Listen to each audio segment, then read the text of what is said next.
Episode की starting में हमें दिखाया जाता है ताकासाकी, रिरिना, नेजी और निसाके उसके भाई के वेडिंग के लिए जा रहे रहते हैं।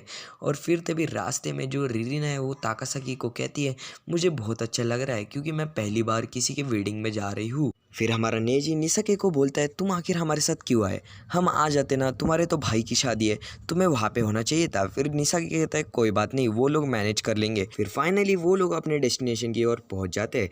फिर तभी जाते हुए हमारा नेजी अपने मन में सोचता है कि क्या वो रीना से प्यार तो नहीं करता। फिर वो कहता है, मैं ऐसा नहीं होने दे सकता क्योंकि मैं ताकासाकी को अपने 5th ग्रेड से प्यार करता हूँ एंड मैं उससे ही शादी करना चाहता हूँ। फिर नेजी चलते चलते अपने मन में सोचता है कि आखिर ताकासाकी क्या छुपा रही है। फिर थोड़ी देर बाद वहाँ पे एक लड़की आती है एंड वो कहती है, मैं यहाँ की इंचार्ज हूँ। एंड वो उन दोनों को एक पैम्पलेट्स दे देते हैं एंड वो कहते हैं, हम जो स्कूल में रहने वाले कपल से उनके लिए एक अच्छा सा एल्बम यानी कि एक फ़ोटो सेशन रखने वाले हैं, इसलिए क्या तुम दोनों उस सेरेमनी यानी कि उस फोटोशूट में आओगे।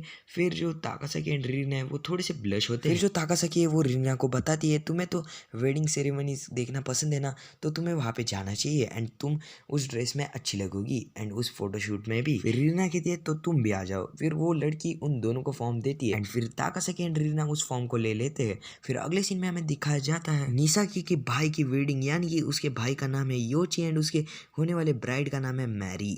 उन दोनों की वेडिंग का पोस्टर हमें दिखाया जाता है। अगले सीन में हमें सेरेमनी हॉल दिखाया जाता है जिसमें सभी लोग बहुत ही सज धज के आए रहते हैं। फिर तभी वहाँ पे एंट्री होती है ब्राइड्स की एंड वो दोनों ही निसाकी का भाई एंड उसकी होने वाली वाइफ वो दोनों ही साथ में आ जाते हैं। फिर तभी वहाँ पे एक गवर्नमेंट का आदमी उन सभी को कहता है, आप सभी से मिलके अच्छा लगा, मैं नोटिस गवर्नमेंट से हूँ एंड मैं निसाकी के भाई यानी कि मोची के बहुत दिनों से पहले उन दोनों के पिक्चर्स एंड वीडियोस कलेक्ट कर रहा था। सो यही कुछ उनके मेमोरीज। फिर हमें दिखाया जाता है एक वाइट बोर्ड पे वो शो टेलीकास्ट यानी उनके मेमोरीज दिखाए जाते हैं जिसमें मोची एंड उसकी होने वाली ब्राइड उससे कैसे मिलते हैं एंड उन दोनों की बातचीत और ऑल। फिर जो हमारा नेजी है वो कहता है, मेरी और रीना की शादी होने के बाद हमें भी ऐसा ही दिखाई देगा। हाँ, फिर वो नेजी अपने शोज में पड़ जाता है। फिर जो रीना है वो उस शो को देख के बहुत ही ज़्यादा एंजॉय कर रही रहती है। फिर जो ताकासाकी है वो उसे कहते हैं, तुम्हें यह अच्छा लगा ना रीना।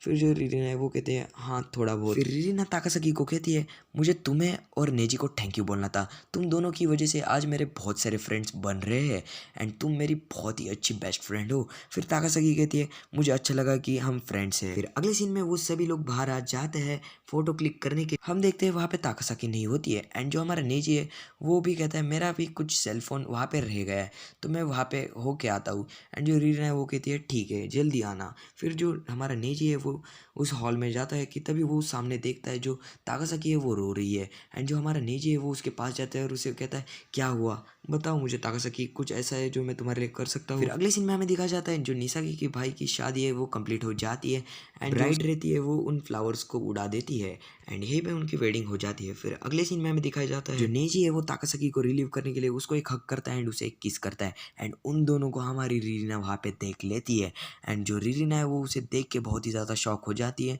एंड वो वहाँ से चली जाती है। फिर नेक्स्ट सीन में हमें नेजी के घर का सीन दिखाया जाता है जिसमें रात में जो नेजी है वो बेड में लेटे हुए सोच रहा रहता है। जो ताकासाकी है वो उसे कहती है, थैंक यू बट इसकी ज़रूरत नहीं थी एंड वो उसे कहती है, तुम रीना का साथ कभी मत छोड़ना। एंड अगले सीन में हमें दिखाया जाता है जो नेजी है वो अपने मन में सोचता है, आखिर मैं ताकासाकी के लिए क्या कर सकता हूँ। फिर सुबह के सीन में हमें दिखाया जाता है जो नेजी की मॉम है वो उसे उठा रही रहती है एंड वो उसे बताती है, हम रीना के अंकल के बाथ हाउस में जाने वाले हैं क्योंकि उन्होंने हमको इन्वाइट किया है। फिर नेजी और उसकी फैमिली उनके बाथ हाउस के लिए जाने के लिए लग जाते हैं। फिर तभी वो लोग रीना के फैमिली के साथ मिल जाते हैं। जो नेजी के डैड है वो उसे कहते हैं, जाके तुम रीना को थोड़ा बहुत घुमा के आओ। फिर रीना एंड जो नेजी है वो घूमने के लिए चले जाते हैं एंड वो एक दूसरे के साथ आगे बढ़ रहे रहते हैं। फिर अगले सीन में हमें दिखाया जाता है वो लोग एक छोटे से पॉन्ड की इधर चल रहे रहते हैं कि तभी जो रीना है वो गिर रही रहती है कि तभी हमारा नेजी उसे बचा लेता है। फिर नेक्स्ट सीन में वो दोनों घूमने लग जाते हैं एंड वो घूमते घूमते बहुत सारी शॉप्स में एंजॉय करते हैं। फिर रीना एंड नेजी एक शॉप में आ जाते हैं जिसमें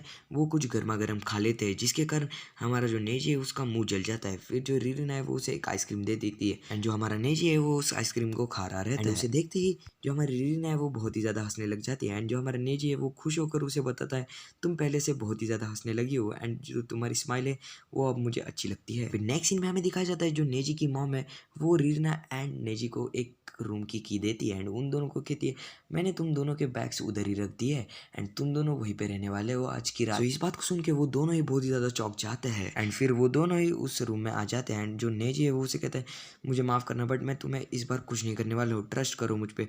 फिर जो रीना है वो कहती है मैं तुम पे ट्रस्ट करती हूँ एंड वो उसे कहती है कोई बात नहीं, हम दोनों यहाँ पे रह सकते हैं। फिर रीना उसे कहती है चलो अब हम हॉट स्प्रिंग को एंजॉय करते हैं। फिर अगले सीन में नेजी और रीना की फैमिली एक साथ खाने के लिए बैठ जाए एंड वो सभी लोग एकदम मज़े से खाना खा रहे रहते हैं एंड फिर जो रीना की मॉम है वो नेजी को थैंक यू कहती है यहाँ पे आने के लिए एंड जो हमारा नेजी है वो कहते हैं थैंक यू की बात नहीं है, आपने मुझे यहाँ पे इनवाइट किया इसलिए मुझे आपको थैंक यू बोलना चाहिए। फिर रीना की मॉम उसे बताती है कोई बात नहीं, अब तुम जाके हॉट स्प्रिंग को एंजॉय कर सकते हो। फिर अगले सीन में जो हमारा नेजी है वो हॉट स्प्रिंग के लिए जा रहा रहता है एंड फिर वो जैसे ही वहाँ पे जाता है वहाँ पे कोई नहीं रहता है एंड जो हमारा नेजी है वो वहाँ पे बैठ जाता है एंड फिर तभी अगले सीन में हमें दिखाया जाता है वहाँ पे रीना आ जाती है एंड रीना हमारे नेजी के साथ बात करती है कि वहाँ पे कोई है तो नहीं। जो नेजी है वो कहता है यहाँ पे कोई नहीं है एंड नेजी उसे भी पूछता है वहाँ पे कोई नहीं है। फिर जो रीना है वो भी कहती है यहाँ पे कोई नहीं है। फिर जो रीना है वो नेजी के साथ बात करती है कि जो इगाराशी सन ने हमको पहले कहा था हमें उस बारे में कुछ सोचना चाहिए एंड वो इस बात को हमारे नेजी से कुछ तो बताने वाली रहती कि तभी वहाँ पे नेजी के पापा और रीना के पापा आ जाते हैं एंड वो दोनों अपनी बात को पूरा नहीं कर पाते। फिर अगले सीन में हमें दिखाया जाता है जो नेजी एंड रीना है वो सो जाते हैं। फिर जो हमारा नेजी है वो कहता है मैं ऐसे तो कभी सो ही नहीं पाऊंगा। फिर जो रीना है वो उसे कहती है मुझे तुमसे कुछ बात करनी है, क्या हम बात कर सकते? फिर जो हमारा नेजी है वो कहता है हाँ क्यों नहीं। फिर वो दोनों बातें करने के लिए लग जाते हैं। फिर जो रीना है वो उसे बताती है कि मुझे एक बात बताओ, क्या तुम मुझे चूज़ करोगे या फिर हमारी ताकासाकी को? फिर जो हमारा नेजी है वो कहता है मैं तुम्हें चूज़ करने वाला हूँ। फिर जो रीना है वो कहती है तुम मुझे मत चूज़ करना, तुम ताकासाकी को चूज़ करना क्योंकि मैं उसे हैप्पी देखना चाहती हूँ। फिर इस बात को सुन के जो हमारा नेजी है वो बहुत ही ज़्यादा चौंक जाता है एंड ये एपिसोड यहीं पे खत्म हो जाता है। तो मैं आशा करता हूँ आपको ये वाला एपिसोड अच्छा लगा हो तो वीडियो को लाइक कर देना, चैनल पे नए हो सब्सक्राइब कर देना। मैं आपको मिलता हूँ जल्दी एक और नए एपिसोड के साथ, तब तक के लिए